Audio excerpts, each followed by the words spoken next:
ജീവധാര ജീവമൊഴി കാൽവരിനാഥന്റെ സ്നേഹമൊഴി തിരുനിറത്താൽ ജീവനേകും യേശുനാഥന്റെ ജീവമൊഴി ജീവധാര ജീവധാര ജീവധാര.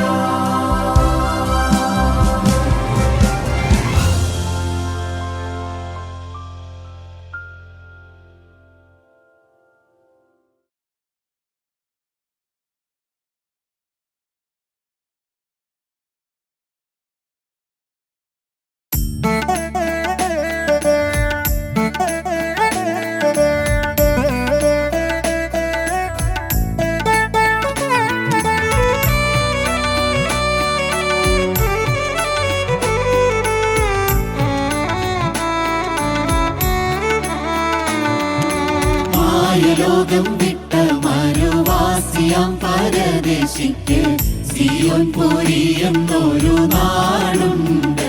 സ്വർഗ സിയോൻ പുരി എന്നൊരു നാടുണ്ട്.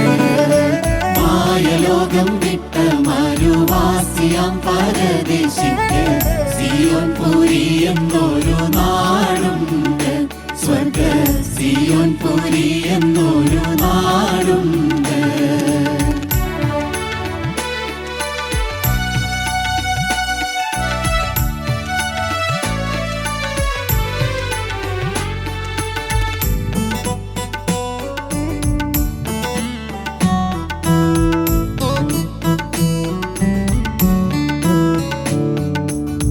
പാലും തേനും ഒഴുകും വാഗ്ദത്ത കാനാൻ നാടേ, മാലിന്യമില്ല നല്ല ഭാഗ്യനാടേ, നല്ല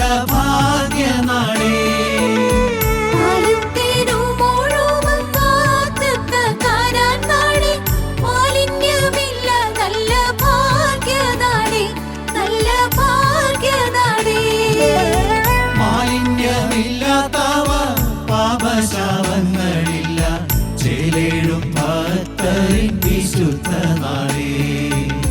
മാലിന്യമില്ലാത്തവ പാപശാപങ്ങളില്ല, ചേലേഴും ഭക്തരിൻ വിശുദ്ധ നാടേ. മായലോകം വിട്ട മരുവാസിയാം പരദേശിക്ക് സിയോൻ പുരി എന്നൊരു നാടുണ്ട്. സ്വർഗ സിയോൻ പുരി എന്നൊരു നാടുണ്ട്.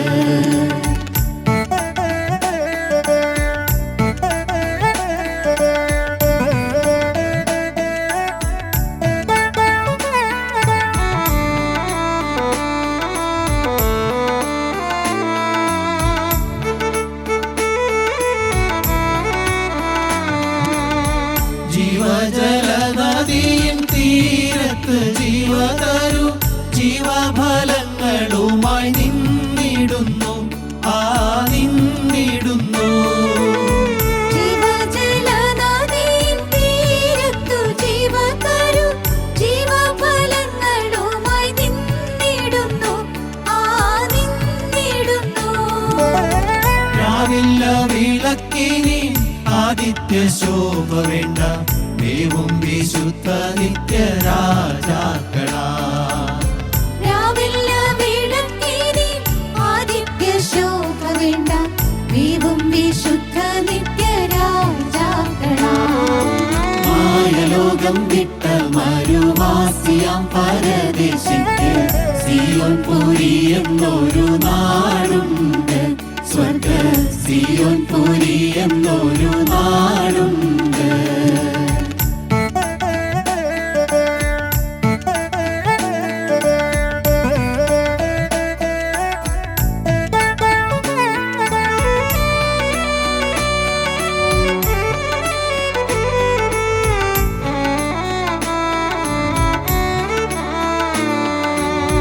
കണ്ണുനീർ തുടച്ചിടും ദൈവം തൻ കണ്ണിൽ നിന്ന് മണ്ണിലെ ഖിന്നതകളില്ല വിണ്ണിൽ, ഓ ഇല്ല വിണ്ണിൽ.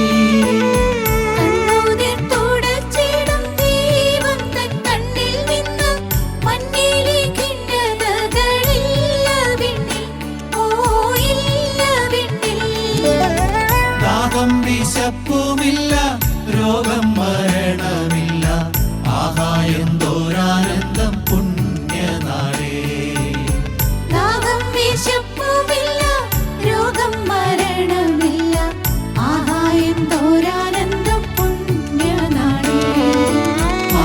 മായലോകം വിട്ട മരുവാസിയാം പരദേശിക്ക് സിയോൻ പുരി എന്നൊരു നാടുണ്ട്.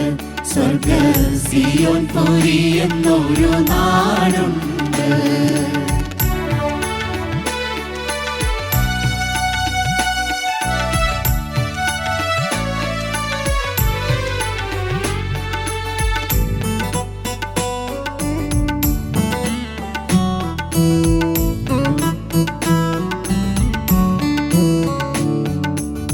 യാത്രയും തീരാറായി, ക്ഷീണവും മാറിടാറായി, മാത്രനേരമേയുള്ളൂ നാട്ടിൽ ചേരാൻ, ആ നാട്ടിൽ ചേരാൻ. യാത്രയും തീരാറായി, ക്ഷീണവും മാറിടാറായി, മാത്രനേരമേയുള്ളൂ നാട്ടിൽ ചേരാൻ, ആ നാട്ടിൽ ചേരാൻ. അല്ലൽ വെടിഞ്ഞു തവ വല്ലഭൻ കാന്തയായി, ഹല്ലേലൂയ ഗാനങ്ങൾ പാടി വാഴാം. അല്ലൽ വെടിഞ്ഞു തവ വല്ലഭൻ കാന്തയായി, ഹല്ലേലൂയ ഗാനങ്ങൾ പാടി വാഴാം. മായലോകം വിട്ട മരുവാസിയാം പരദേശിക്ക് സിയോൻ പുരി എന്നൊരു നാടുണ്ട്. സ്വർഗ സിയോൻ പുരി എന്നൊരു നാടുണ്ട്. മായലോകം വിട്ട മരുവാസിയാം പരദേശിക്ക് സിയോൻ പുരി എന്നൊരു നാടുണ്ട്.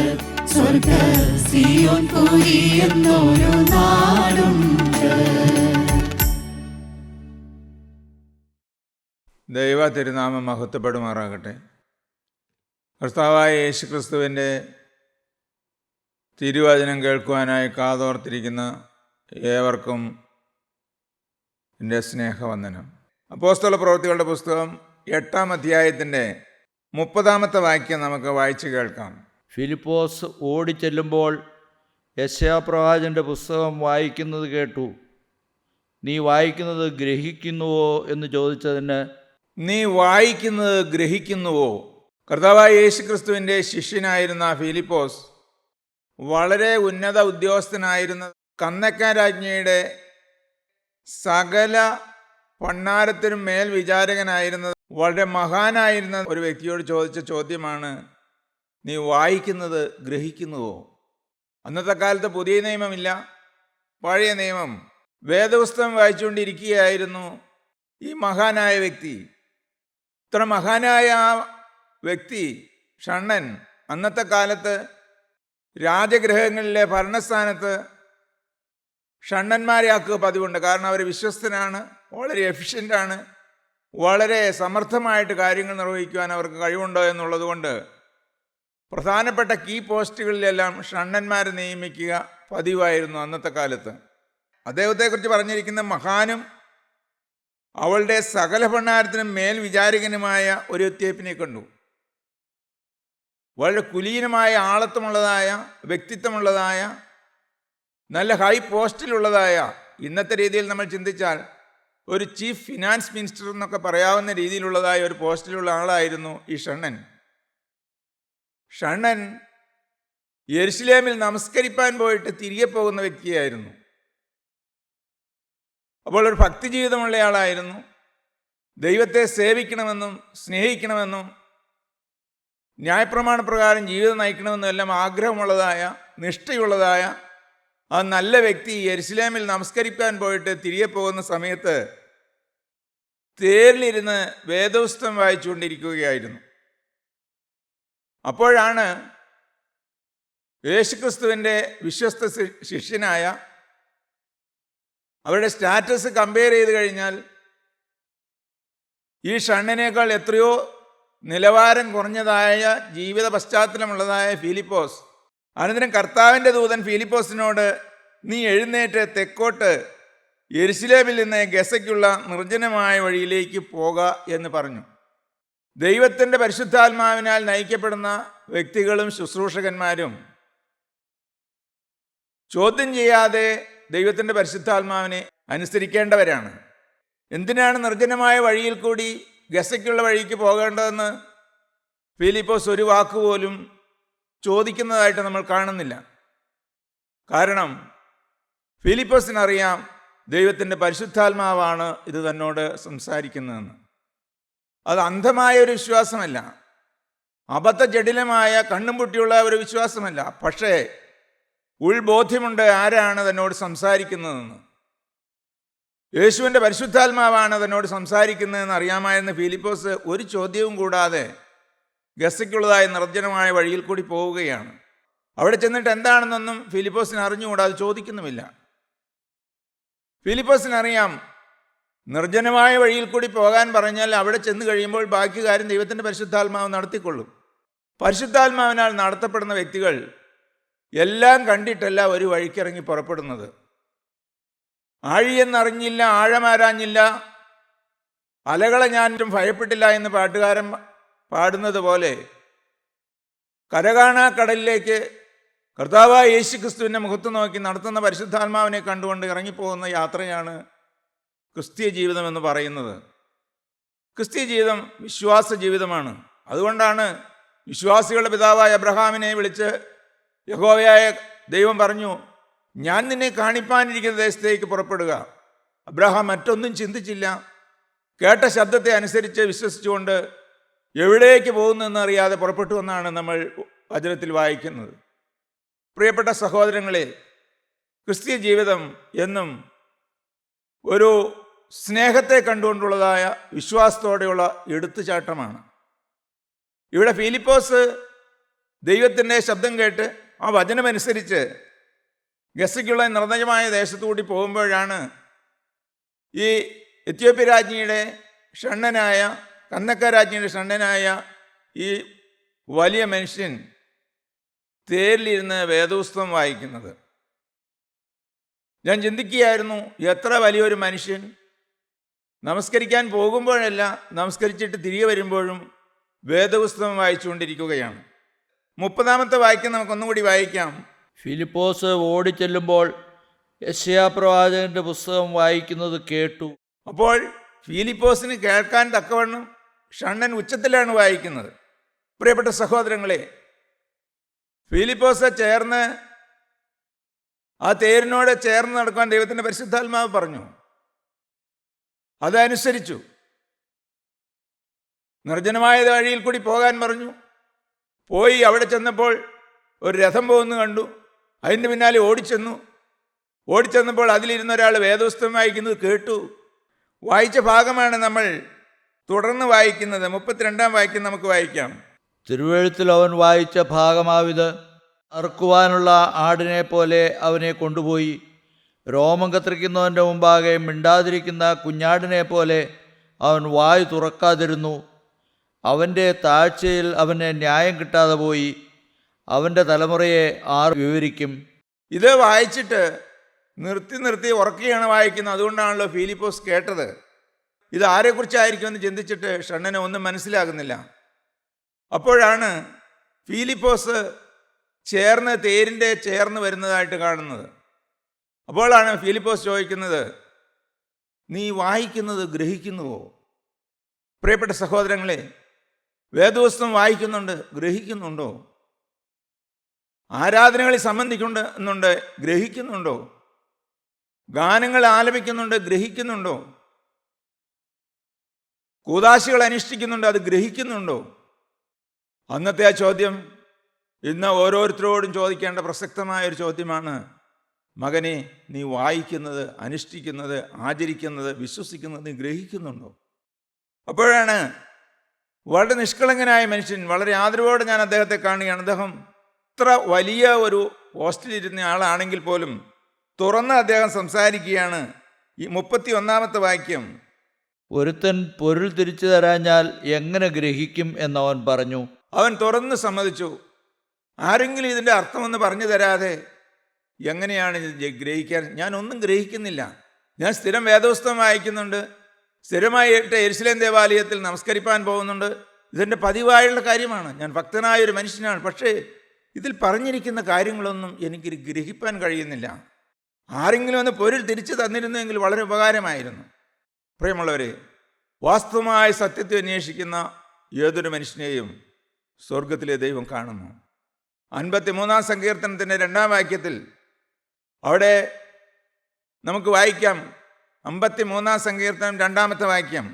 ദൈവത്തെ അന്വേഷിക്കുന്ന ബുദ്ധിമാനുണ്ടോ എന്ന് കാണുവാൻ ദൈവം സ്വർഗത്തിൽ നിന്ന് മനുഷ്യപുത്രന്മാരെ നോക്കുന്നു. സ്വർഗത്തിലിരിക്കുന്ന ദൈവം തൻ്റെ സൃഷ്ടിയായ മനുഷ്യനെ ഭൂമിയിലേക്ക് നോക്കുകയാണ്. സൃഷ്ടാവായി എന്നെ ഏതെങ്കിലും മനുഷ്യനെ അന്വേഷിക്കുന്നുണ്ടോ? ദൈവത്തെ അന്വേഷിക്കുന്ന മനുഷ്യനെ കാണുവാൻ, അങ്ങനെ അന്വേഷിക്കുന്ന മനുഷ്യനെ തന്നെ വെളിപ്പെടുത്തി കൊടുക്കുവാനാണ് ദൈവത്തിൻ്റെ പരിശുദ്ധാത്മാവ് ഈ കാലയളവിൽ നമ്മുടെ ഇടയിൽ പ്രവർത്തിച്ചുകൊണ്ടിരിക്കുന്നത്. ഈ രഥത്തിലേക്ക് ഒന്ന് കയറിയിരുന്ന് അറിയാമെങ്കിൽ ഇതിൻ്റെ അർത്ഥം ഒന്ന് വിവരിച്ചു തരാമോ എന്ന് വളരെ എളിമയോടെ വളരെ ആദരവോടെ ഈ ഷണ്ണൻ ഫിലിപ്പോസിനോട് ചോദിക്കുകയാണ്. പ്രിയപ്പെട്ടവർ, അതെങ്ങനെ കിട്ടി ആ എളിമ? ആദ്യമായിട്ട് കണ്ട ഒരു മനുഷ്യൻ, ഇദ്ദേഹം അത്ര ഹൈ പോസ്റ്റിലുള്ള ഒരാൾ, കുതിരവണ്ടി തെളിച്ചുകൊണ്ട് അതിൻ്റെ കുതിരക്കാരനുണ്ട്, അല്ലെങ്കിൽ നമ്മുടെ ഭാഷയിൽ പറഞ്ഞാൽ അത് തെളിക്കുന്ന ഡ്രൈവറുണ്ട്, അതിൻ്റെ പിൻ സീറ്റിൽ വളരെ ആഡംബരത്തോടെ യാത്ര ചെയ്യുന്ന വലിയ മനുഷ്യനാണല്ലോ ഈ ഷണ്ണൻ. അത്ര വലിയതായ ആ മനുഷ്യൻ ചേർന്ന് വന്നതായ ആദ്യം കണ്ടതായ ഒരാളോട് പ്ലീസ് ഒന്ന് കയറിയിരിക്കൂ, ഒന്ന് എനിക്ക് പറഞ്ഞു തരാമോ എന്ന് ചോദിക്കുന്നതായ വിനയം. പ്രിയപ്പെട്ട സഹോദരങ്ങളെ, നമ്മൾക്ക് ആത്മീയമായ സത്യങ്ങൾ എന്തെങ്കിലും മനസ്സിലാക്കണമെങ്കിൽ നമ്മുടെ ഹൃദയത്തെ തന്നെ താഴ്ത്തിയിട്ട് ദൈവമേ അരുളി ചെയ്യണമേ, അടിയൻ കേൾക്കുന്നെന്ന് വിനയത്തോടെ പറഞ്ഞാൽ നമ്മുടെ ഹൃദയത്തിലെ എല്ലാ ചോദ്യങ്ങൾക്കും കർത്താവ് നമുക്ക് ഉത്തരം തരും. ഈ 34 വാക്യം നമുക്ക് വായിക്കാം. ഷണ്ണൻ ഫിലിപ്പോസിനോട്, ഇത് പ്രവാചകൻ ആരെക്കുറിച്ച് പറയുന്നു, തന്നെക്കുറിച്ചോ മറ്റൊരുത്തിനെക്കുറിച്ചോ എന്ന് പറഞ്ഞു തരണമെന്ന് അപേക്ഷിച്ചു. വളരെ റിക്വസ്റ്റ് ചെയ്യാണ്, അപേക്ഷിക്കുകയാണ്. ഇതാരെക്കുറിച്ചാണ്? ഒരാൾ അർപ്പാൻ കൊണ്ടുവന്ന കുഞ്ഞാടിനെ പോലെ ഇരുന്നു, രോമം കത്തിരിക്കുന്നതിന് വേണ്ടി മിണ്ടാതിരിക്കുന്നവനെ പോലെ ഇരുന്നു. യെശയ്യാ 53 7 മുതലുള്ള വാക്യങ്ങൾ നമുക്ക് വായിക്കാം. അതാണ് ഇവിടെ കോട്ട് ചെയ്തിരിക്കുന്നത്. യെശയ്യാ 53 അധ്യായത്തിൻ്റെ 7 മുതലുള്ളതായ വാക്യങ്ങൾ. അതാണ് ഈ ഷണ്ണൻ ഉച്ചത്തിൽ വായിച്ചുകൊണ്ടിരുന്നത്. തന്നെത്താൻ താഴ്ത്തി വായെ തുറക്കാതിരുന്നിട്ടും അവൻ പീഡിപ്പിക്കപ്പെട്ടു. കൊല്ലുവാൻ കൊണ്ടുപോകുന്ന കുഞ്ഞാടിനെ പോലെയും രോമം കത്തിരിക്കുന്നവരുടെ മുമ്പാകെ മിണ്ടാതെയിരിക്കുന്ന ആടിനെ പോലെയും അവൻ വായെ തുറക്കാതിരുന്നു. അവൻ പീഡനത്താലും ശിക്ഷാവിധിയാലും എടുക്കപ്പെട്ടു. ജീവനുള്ളവരുടെ ദേശത്ത് നിന്ന് അവൻ ഛേദിക്കപ്പെട്ടു എന്നും എൻ്റെ ജനത്തിൻ്റെ അതിക്രമ നിമിത്തം അവന് ദണ്ഡനം വന്നു എന്നും അവൻ്റെ തലമുറയിൽ ആർ വിചാരിച്ചു.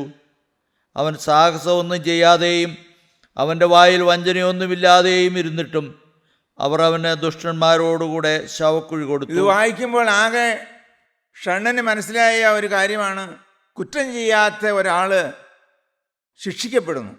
ഇതൊരു മഹാനായ ഒരു വ്യക്തിയെക്കുറിച്ചാണ് പറയുന്നത്. തെറ്റ് ചെയ്യാത്ത ഒരാൾ ശിക്ഷിക്കപ്പെടുന്നതിനെ കുറിച്ചാണ് പറയുന്നത്. അതുകൊണ്ടാണ് ഷണ്ണൻ ചോദിച്ചു, ഇതാരെക്കുറിച്ചാണ് ഈ പറയുന്നത്? ഇത്ര ഇന്നസെൻ്റായ ഏതോ ഒരു വ്യക്തിയെക്കുറിച്ചാണല്ലോ ഇവിടെ പറയുന്നത്, അതാരാണെന്ന് പറഞ്ഞു തരണമെന്ന് അപേക്ഷിച്ചു. 35 വാക്യം നമുക്ക് വായിക്കാം. ഫിലിപ്പോസ് ഈ തിരുവെഴുത്ത് ആധാരമാക്കി അവനോട് യേശുവിനെ കുറിച്ച് സുവിശേഷം അറിയിപ്പാൻ തുടങ്ങി. ദൈവത്തിൻ്റെ പരിശുദ്ധാത്മാവ് അവന് വേണ്ടതായ വചനം കൊടുത്തു. ഇവൻ വാസ്തവമായ ദൈവത്തെ അന്വേഷിക്കുന്ന ബുദ്ധിമാനായ ഒരു മനുഷ്യനാണ്. ദൈവത്തെ സ്വീകരിപ്പാൻ താല്പര്യമുണ്ട്. ഈ വചനം കൊടുത്താൽ സ്വീകരിക്കുമെന്ന് ദൈവത്തിൻ്റെ പരിശുദ്ധാത്മാവ് ഫിലിപ്പോസിൻ്റെ ഉള്ളിൽ തോന്നിച്ചു. ഫിലിപ്പോസ് ഈ തിരുവെഴുത്ത് ആധാരമാക്കി അവനോട് യേശുവിനെ കുറിച്ചുള്ള സുവിശേഷം അറിയിപ്പാൻ തുടങ്ങി. യേശുവിനെ കുറിച്ചുള്ള സുവിശേഷം.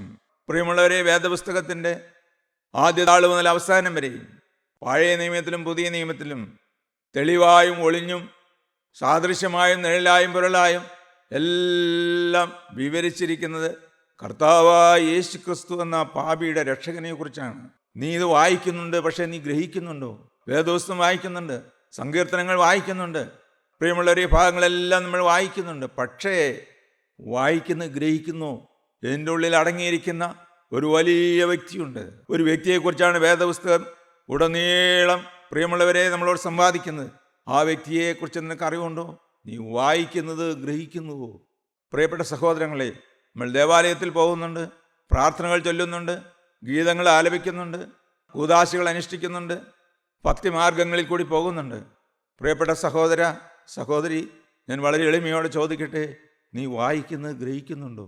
രാജ്യത്തിൻ വാതിൽ ചെറിയതുമാ മാർഗം, വീതി കുറഞ്ഞതുമാണ് വഴിഗമനം കാക്ഷിപ്പോൻ, അത്യുത്സാഹം അവശ്യം താൻ, അലസതലേശം ബാധിച്ചാൽ അശുഭ വഴിക്കു വശംവദനായി സ്വാൽമത്തെ സ്വയമേ നിഹനിക്കും.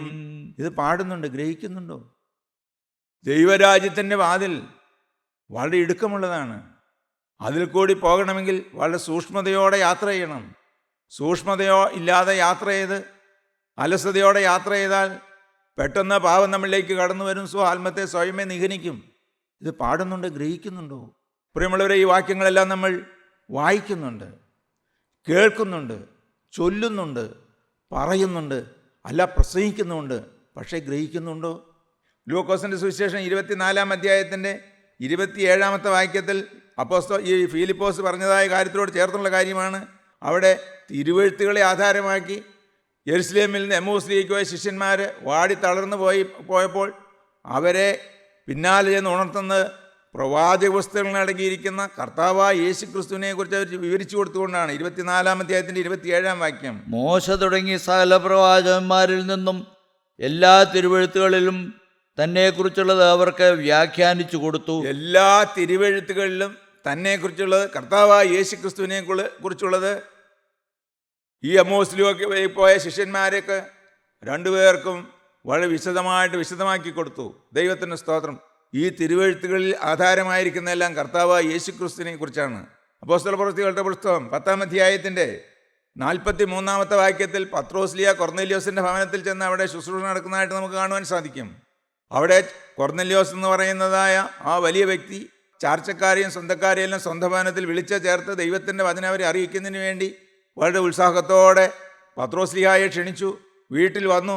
അവിടെ പത്രോസ് അവിടെ പ്രസംഗിക്കാൻ തുടങ്ങുമ്പോൾ അവിടെ വായിക്കുന്ന വാക്യം എന്താണ്? 10-ാം അധ്യായത്തിൻ്റെ 43-ാമത്തെ വാക്യം. അവനിൽ വിശ്വസിക്കുന്ന ഏവനും അവൻ്റെ നാമം മൂലം പാപമോചനം ലഭിക്കുമെന്ന് സകല പ്രവാചകന്മാരും സാക്ഷ്യം പറയുന്നു. കർത്താവായ യേശു ക്രിസ്തുവിനെ കുറിച്ച് മാത്രമാണ് പത്രോസ്ലിഹ കൊർന്നേലിയോസിൻ്റെ ഭവനത്തിൽ ചെന്ന് പ്രസംഗിച്ചത്. യേശുവിനെ കുറിച്ചാണ് പ്രസംഗിച്ചത്. പ്രവാചകവാക്യങ്ങൾ ഉദ്ധരിച്ചുകൊണ്ടാണ് പ്രസംഗിച്ചത്. അടുത്ത വാക്യം നമ്മൾ വളരെ പ്രസക്തമാണ്. ഈ വാക്കുകളെ പത്രോസ് പ്രസ്താവിക്കുമ്പോൾ തന്നെ വചനം കേട്ട എല്ലാവരുടെ മേലും പരിശുദ്ധാത്മാവ് വന്നു. വേദപുസ്തകത്തിൽ പ്രവചനവാക്യങ്ങൾ എഴുതിയിരിക്കുന്ന കർത്താവായ യേശു ക്രിസ്തുവിനെ അനുഭവിച്ചുകൊണ്ട് തൊട്ടറിഞ്ഞുകൊണ്ട് ആ വാക്യങ്ങളെ പത്രോസ്ലിഹ പ്രസ്താവിക്കുമ്പോൾ വചനം കേട്ട് എല്ലാവരുടെ മേലും പരിശുദ്ധാത്മാവ് വന്നു. വചനത്തിൽ എഴുതിയിരിക്കുന്ന കർത്താവായ യേശു ക്രിസ്തുവിന് ജനമധ്യത്തിലേക്ക് വരച്ചു കൊടുക്കുമ്പോഴാണ് ദൈവത്തിൻ്റെ പരിശുദ്ധാത്മാവ് പ്രവർത്തിക്കുന്നത്. സുവിശേഷം എന്ന് പറയുന്ന മറ്റൊന്നുമല്ല, യേശുവിനെ ഉയർത്തിക്കാണിക്കുന്നതാണ് സുവിശേഷം. യേശു ആരാണ്? സ്വർഗാദി സ്വർഗങ്ങൾ കടക്കുവാൻ കഴിയാത്ത പിതാവായ ദൈവത്തിൻ്റെ ഏകജാതനായ പുത്രൻ ഭൂമിയിലേക്ക് കാലത്തിൻ്റെ തെguയിൽ വന്ന് പാപിയുടെ സകല പാപങ്ങളും പേറി കാൽവറി ക്രൂസിൽ മരിച്ച് സകല പാപത്തിനും പരിഹാരമായി സകലത്തിനും പകരമായി യാഗമായി മരിച്ച് അടക്കപ്പെട്ട് 3-ാം ദിവസം ഉയർത്തെഴുന്നേറ്റ് സ്വർഗത്തിലേക്ക് കരയേറിപ്പോയി. ഇനി വീണ്ടും വരുവാനിരിക്കുന്നവനാണ് കർത്താവായ യേശു ക്രിസ്തു. പാപിയുടെ രക്ഷകനാണ്. ഇത് പറയുമ്പോഴാണ് ദൈവത്തിൻ്റെ പരിശുദ്ധാത്മാവ് നമ്മുടെ മേൽ വരുന്നത്. മത്തായിയുടെ സുവിശേഷം 7-ാം അധ്യായത്തിൻ്റെ 21-ാം വാക്യം നമുക്ക് വായിക്കാം. എന്നോട് കർത്താവേ കർത്താവേ എന്ന് പറയുന്നവൻ ഏവനുമല്ല, എന്നോട് കർത്താവേ കർത്താവേ എന്ന് പറയുന്നവന് ഏവനുമല്ല, സ്വർഗസ്ഥനായ എൻ്റെ പിതാവിൻ്റെ ഇഷ്ടം ചെയ്യുന്നവനത്രേ സ്വർഗരാജ്യത്തിൽ കടക്കുന്നത്. സ്വർഗസ്ഥനായ എൻ്റെ പിതാവിൻ്റെ ഇഷ്ടം ചെയ്യുന്നവനത്രേ സ്വർഗരാജ്യത്തിൽ കടക്കുന്നത്. അതര ജൽപ്പനം ചെയ്യുന്നവനല്ല, കർത്താവിൻ്റെ നാം വിളിച്ചപേക്ഷിക്കുന്നവനല്ല, എന്നോട് കർത്താവേ കർത്താവേ എന്ന് പറയുന്ന ഏവനുമല്ല, സ്വർഗസ്ഥനായ എൻ്റെ പിതാവിൻ്റെ ഇഷ്ടം ചെയ്യുന്നവനത്രേ സ്വർഗരാജ്യത്തിൽ പ്രവേശിക്കുന്നത്. ഇത് നീ ഗ്രഹിക്കുന്നുവോ? നീ വായിക്കുന്നത് ഗ്രഹിക്കുന്നുവോ? ദൈവത്തിൻ്റെ സ്തോത്രം. മാർക്കോസിൻ്റെ സുവിശേഷം 7-ാം അധ്യായത്തിൻ്റെ 20-ാം വാക്യം നമുക്ക് വായിക്കാം. മനുഷ്യരിൽ നിന്ന് പുറപ്പെടുന്നതത്രേ മനുഷ്യനെ അശുദ്ധമാക്കുന്നത്. അകത്തുനിന്ന് മനുഷ്യരുടെ ഹൃദയത്തിൽ നിന്ന് തന്നെ ദുഷ്ചിന്ത, വ്യഭിചാരം, പരസംഗം, കൊലപാതകം, മോഷണം, അത്യാഗ്രഹം, ദുഷ്ടത, ചതി, ദുഷ്കർമ്മം, വിടക്കുകണ്ണ്, ദൂഷണം, അഹങ്കാരം, മൂഢത എന്നിവ പുറപ്പെട്ടുന്നു. മനുഷ്യന്റെ ഹൃദയത്തിൽ നിന്നാണ് സകല പാപങ്ങളും ഉത്ഭവിച്ചു വരുന്നത്. അതുകൊണ്ട് പുറമേ ഉള്ളതൊന്നുമല്ല, ഹൃദയത്തെയാണ് നോക്കുന്നത്. ഇത് നീ വായിക്കുന്നു എങ്കിലും നീ ഗ്രഹിക്കുന്നുവോ? 1 കൊരിന്ത്യർ ലേഖനം 6-ാം അധ്യായത്തിൻ്റെ 9 മുതൽ 11 വാക്യങ്ങളിൽ അപ്പോസ്തലനായ പൗലോസ്ലീഹ ഈ കാര്യം തന്നെ എടുത്തു പറയുന്നുണ്ട്. അന്യായം ചെയ്യുന്നവർ ദൈവരാജ്യം അവകാശമാക്കുകയില്ല, അന്യായം ചെയ്യുന്നവൻ ദൈവരാജ്യം അവകാശമാക്കുകയില്ല എന്ന് വായിക്കുന്നത് നീ ഗ്രഹിക്കുന്നുവോ? നിങ്ങളെ തന്നെ വഞ്ചിക്കാതിരിപ്പീൻ. ദുർനടപ്പുകാർ, വിഗ്രഹാരാധികൾ, വ്യഭിചാരികൾ, സ്വയഭോഗികൾ, പുരുഷകാമികൾ, കള്ളന്മാർ, അത്യാഗ്രഹികൾ, മദ്യപന്മാർ, വാവിഷ്ഠാണക്കാർ, പിടിച്ചുപറിക്കാർ എന്നിവർ സ്വർഗരാജ്യം അവകാശമാക്കുകയില്ല. എന്നിവർ സ്വർഗരാജ്യം അവകാശമാക്കുകയില്ല എന്ന് നീ വായിക്കുന്നുവോ ഗ്രഹിക്കുന്നുവോ? ദൈവത്തിൻ്റെ സ്തോത്രം.